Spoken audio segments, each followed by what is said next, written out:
வணக்கம். தமிழ் வெற்றிலை சமையலுக்குள்ளே போகலாம் வாங்க. நம்மளோட சேனலை நீங்கள் ஃபஸ்ட் டைமாக பார்க்குறீங்க அப்படின்னா சப்ஸ்கிரைப் பண்ணுங்கள். பக்கத்தில் இருக்க பெல் சிம்பலை கிளிக் பண்ணிடுங்க. ஆல் பட்டனையும் செலக்ட் பண்ணி விட்டுருங்க ஃப்ரெண்ட்ஸ். அப்போ தான் நான் போடுற வீடியோ உடனே உங்களுக்கு நோட்டிஃபிகேஷனில் வரும். இன்றைக்கி நம்ம செட்டிநாடு டைப் சிக்கன் கிரேவி பண்ண போகிறோம். அதுக்கு பேன் நல்லா ஹீட் ஆனதும் 3 ஸ்பூன் அளவுக்கு மல்லி விதை, 2 ஸ்பூன் அளவுக்கு ஜீரகம், 1 டீஸ்பூன் அளவுக்கு மிளகு சேர்த்துக்கோங்க, 1 டீஸ்பூன் அளவுக்கு சோம்பு சேர்த்துக்கோங்க. அதுக்கப்புறமா 2 பிரியாணி இலை, 7-8 கிராம்பு, 1 ஸ்டார் பூ, கொஞ்சம் கல்பாசி, 3 ஏலக்காய், 2 சின்ன துண்டு பட்டையை உடச்சிட்டு நான் சேர்த்துருக்கேன். அதுவும் உள்ளே சேர்த்துட்டு காஞ்ச மிளகா 6லேருந்து 7 காஞ்ச மிளகா போல் நான் எடுத்திருக்கேன். உங்கள் உரப்புக்கு தகுந்த மாதிரி மிளகாவோட அளவை கம்மி பண்ண கூட்டவோ செஞ்சுக்கோங்க. இப்போ இது எல்லாத்தையும் நம்ம நல்லா ட்ரை ரோஸ்ட் தான் பண்ண போகிறோம். அடுப்பு கொஞ்சம் மீடியமில் வச்சுட்டு இதை நல்லா நம்ம வறுத்து எடுத்துக்க போகிறோம். ஒரு நல்ல ஒரு வாசனை வரும், அது வரைக்கும் நல்லா இதை வறுத்து எடுத்துக்க போகிறோம். நம்ம இது நல்லா வறுப்பட்டதுக்கப்புறமா அரை பூ அளவுக்கு ஜாதி பத்திரி சேர்த்துக்கோங்க. அதுவும் சேர்த்து நல்லா ஹீட் பண்ணிக்கலாம். அதுக்கப்புறம் 1/4 மூடி அளவு நல்ல பொடுசாக கட் பண்ண தேங்காவை உள்ளே சேர்த்துருக்கேன். நீங்கள் துருவி கூட சேர்த்துக்கலாம். துருவி சேர்த்திங்கன்னா சின்ன கப்பில் 1 கப் அளவுக்கு சேர்த்துக்கோங்க. இப்போ இது எல்லாத்தையும் சேர்த்து நல்லா வறுத்து எடுத்துக்கலாம். எடுத்துகிட்டு ஆறுனதுக்கப்புறமா மிக்சியில் சேர்த்துக்கோங்க. சேர்த்துட்டு ஃபஸ்ட் 1 கப் பல்ஸ் விடுங்க, தண்ணி விட வேண்டாம். நல்ல பவுட்ரு ஆனதுக்கப்புறமா தண்ணி கொஞ்சம் கொஞ்சமாக சேர்த்து நல்லா நைஸாக அரைச்சி எடுத்துகிட்டு வந்துடுங்க. இந்த போல் நல்லா நைஸாக அரைச்சி எடுத்துக்கோங்க. குக்கரில் தான் இன்றைக்கி நம்ம செய்ய போகிறோம். குக்கர் நல்லா ஹீட் ஆனதும் நல்லெண்ணெய் சேர்த்துக்கோங்க. நல்லெண்ணெய் சேர்த்ததுக்கப்புறமா ஒரு அரை கப் அளவுக்கு சின்ன வெங்காயம் தோலை உரிச்சிட்டு சேர்த்துக்கோங்க. 2 கொத்து ஃப்ரெஷ் கருவேப்பிலை இலை. இதை நம்ம நல்லெண்ணெயில் செய்யலை. இந்த செட்டிநாடு டைப் டேஸ்ட் ரொம்ப சூப்பராக இருக்கும், நல்லா எடுத்து கொடுக்கும். நல்லெண்ணெயோட ஃப்ளேவர்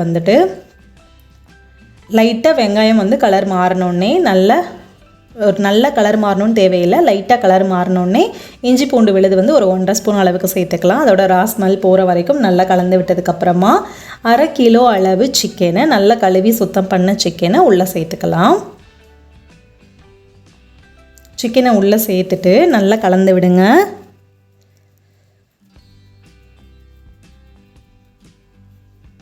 இந்த மாதிரி நம்ம செஞ்சோம் அப்படின்னா நம்ம வழக்கமாக செய்கிறத விடவே இது கொஞ்சம் டிஃப்ரெண்ட்டாக இருக்கும்.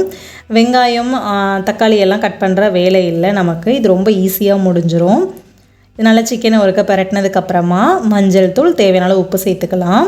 உப்பு சேர்த்துட்டு திருப்பி ஒருக்க நல்லா ஈவனாக கலந்து விட்டுறலாம்.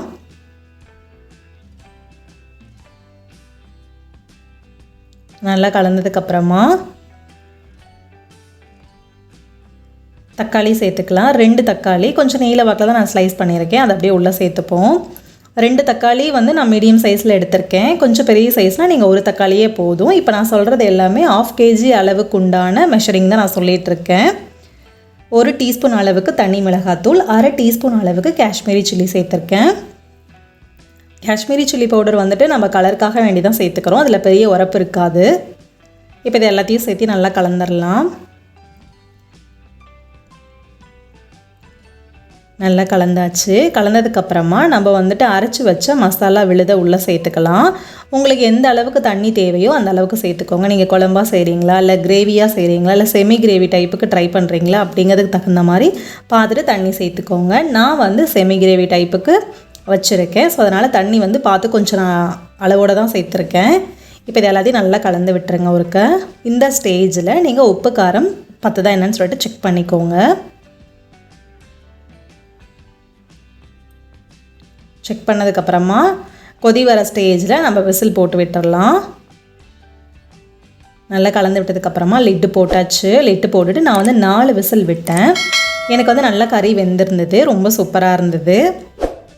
ப்ரெஷர் ஃபுல்லாக இறங்கினதுக்கப்புறமா ஓப்பன் பண்ணி பார்க்கலாம். லிட்டு ஓப்பன் பண்ணி பார்த்தோம் அப்படின்னா வாவ், சூப்பராக மணக்க ஓரங்கள்னால எண்ணெயெல்லாம் பிரிஞ்சு செம்ம டேஸ்ட்டாக இருந்தது. மேலால் ஒரு பச்சை கருவேப்பிலை இலை, பச்சை மல்லி எல்லாம் தூவிக்கோங்க. ரொம்ப சூப்பரான அருமையான செட்டிநாடு டைப் சிக்கன் கிரேவி அசத்தலாக தயாராகிருச்சு. கண்டிப்பாக அதை ட்ரை பண்ணுங்கள். ரைஸு, டிஃபனோட எல்லாத்துக்குமே மேட்ச் ஆகும்.